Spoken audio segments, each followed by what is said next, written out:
Ang Diyos na pinananaligan natin ay hindi estupido. I am calling on the nation to come together this Holy Wednesday afternoon and pay tribute to the indomitable spirit of the Filipino and unite in one prayer to God to fight our common enemy.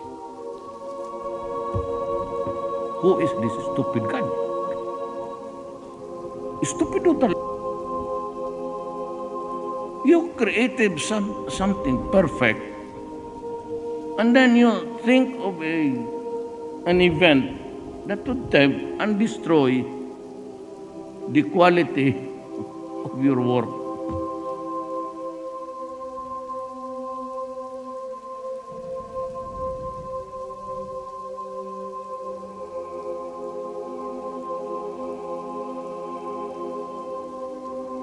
Mga binyagang Kristiyano sila, subalit naghahangad na mapaslang o mamatay ang kanilang kapwa.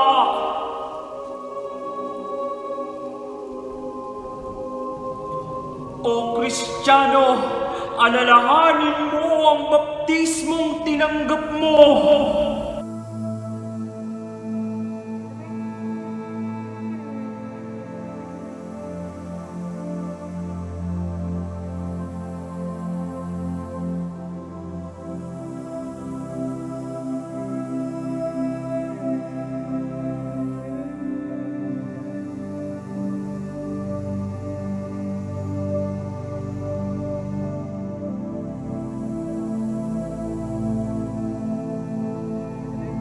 Baptism is beautiful symbol of new life in Christ and the washing away of sins. The baptism of Jesus teaches us all the importance of submitting to the will of God. When Jesus was baptized by John, he died to his will and completely submitted himself to the will of his Father in heaven. Nor only did he identify with human traditions of his day, but he also defied human nature in its rebellion against God. In his baptism, Jesus stood with mankind in its need for redemption and stood against the power of sin by abandoning himself to the power and will of God.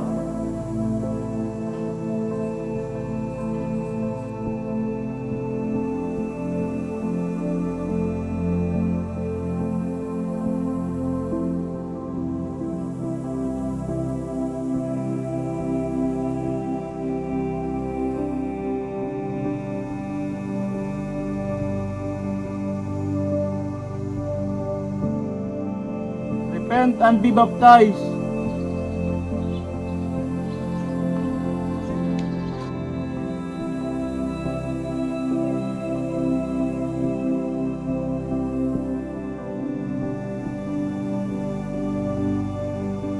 Repent and be baptized.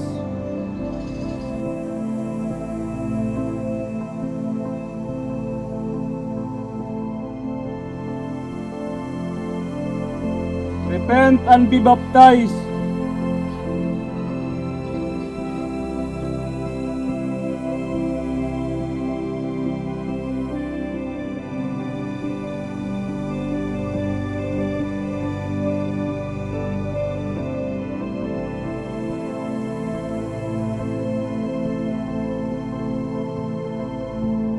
Jesus arrived from Galilee and came to John at the Jordan to be baptized by him.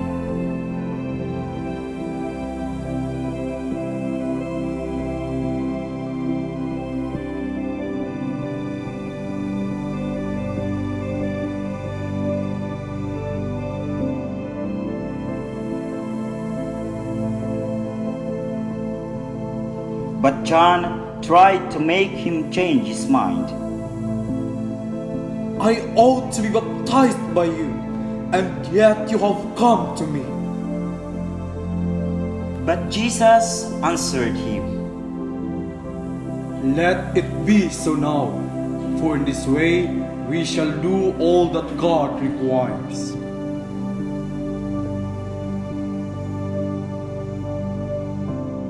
So John agreed.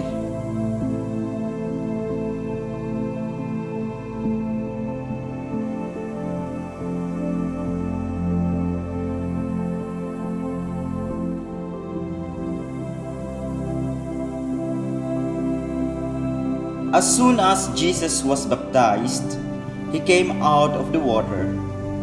Then the heaven was opened to him, and he saw the Spirit of God coming down like a dove, and lighting on him. Then a voice said from heaven, This is my own dear Son, with whom I am pleased.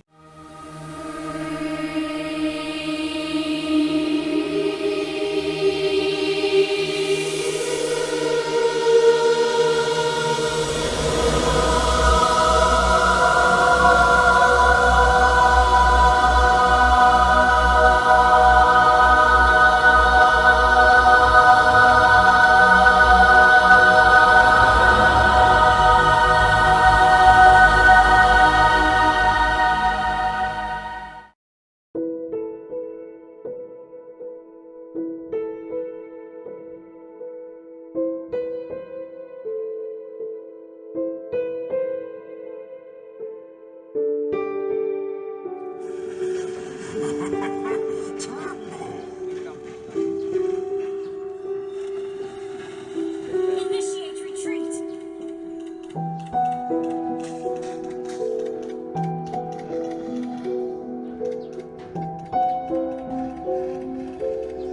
Ally has initiate retreat flight.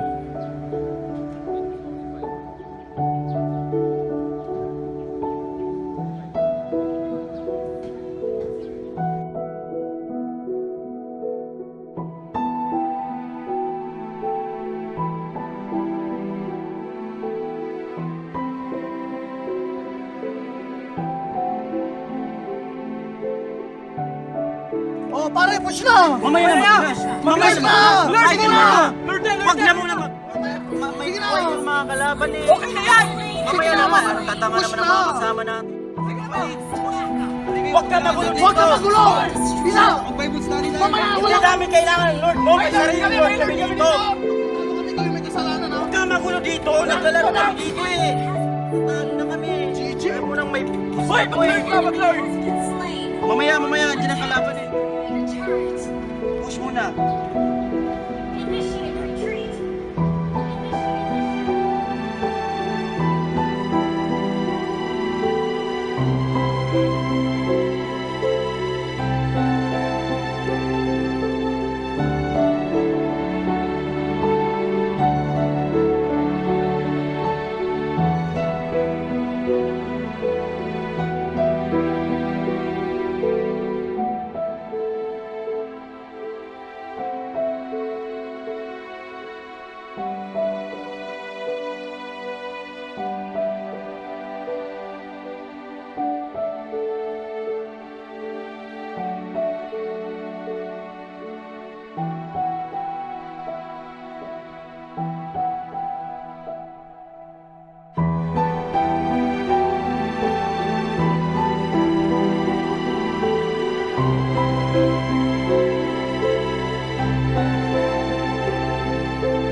Kanyong magsasaka, wala kwenta.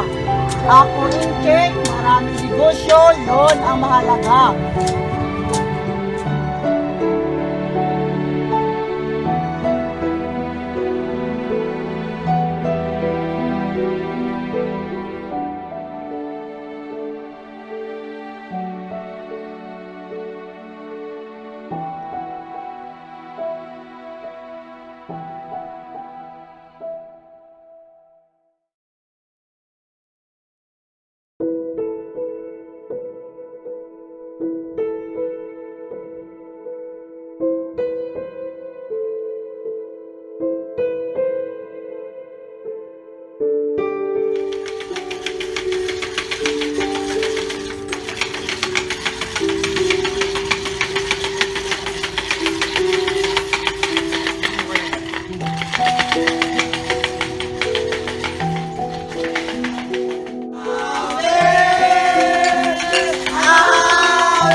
Martin!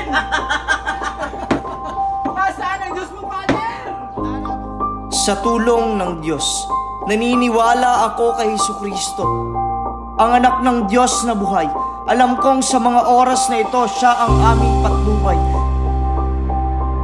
Kaya't marapat na aking gunitain habang ako'y nasa loob ng bahay. Ang kanyang paghihirap ng sa krus siya'y nabayubay upang muling pagliligtas sa sanlibutan ay maging matagumpay. Ako'y nakahanda na siya ay sundan at ituring bilang aking tagapagligtas. Nakahanda ako upang punahin ang lahat ng mga mandurugas para maibsan ang paghihirap ng bayang Pilipinas. Mula sa kamay ng mga magnanakaw na sa kaban ng bayan ay bumubutas, mapalitan lang ang 8,000 ng 2 kilong bigas at sardinas.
Pinaniniwalaan ko ang katuroang Kristiyano. Ibigin ko ang aking kapwa kagaya ng sarili ko. Pero teka, bakit nagpanic buying at nag-hoarding ako? Ang iniisip ko lang ay ang sariling kaligtasan ko. Panginoon at Diyos ko, o Kristo, ipagpatawad mo. Susundan ko ng may kapakumbabaan ng loob ang kanyang mga banal na utos. Iibigin ko siya bilang aking Diyos. Hindi ko siya sisisihin ngayong panahon ng unos. Kahit dumanas man ako ng matinding hikahos, huwag lang sana akong matutong magnakaw at pumatay kapag ang aking pagkain ay naubos. Panginoon, sadya akong mahina at walang kalakasan. Pagliligtas sa sarili ay wala akong kakayahan. Kung papaano mo hinugasan ang sanlibutan, ay ganon mo din nawasana pakalinisin ang aming kalooban sa pamamagitan ng mahal na dugo ng iyong anak ng kabanal-banalan.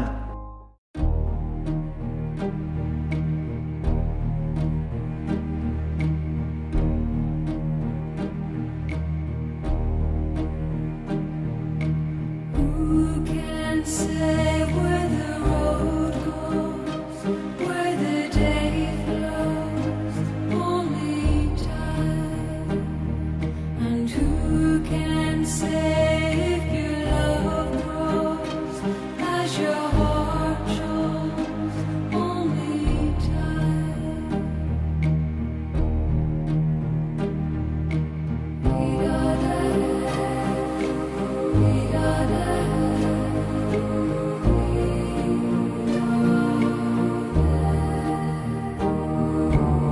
Ang aming matutunay, hindi paghuhugas kamay sa pagkakamali namin.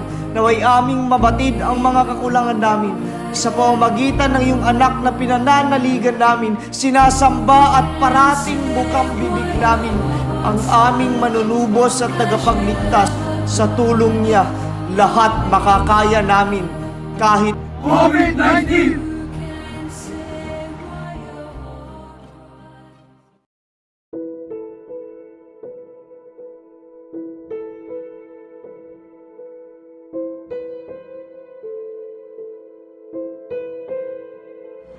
Makapangyarihan at tulag hanggang Diyos na pinagmumulan ng aming buhay at kalakasan.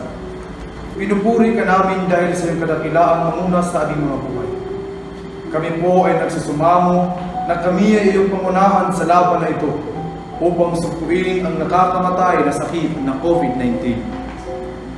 Aming idinadalangin ang aming mga frontliners na araw at gabi ay nagtatrabaho, ang aming mga pamilya at ang aming mga sarili upang may adya kami sa sakit na ito at sa kung ano pa mang mga kapahamakan.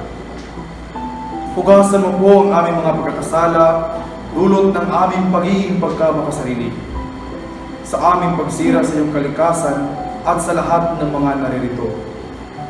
Nawa ang Espiritong lumukob sa iyong anak na si Jesus sa ilog Jordan, ang siya ring lumukob sa aming upang kami ay may lakas na maigpawan namin ang mga sakit na ito.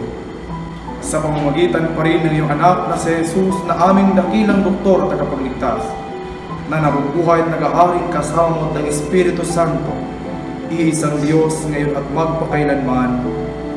Amen.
All one body, all one spirit.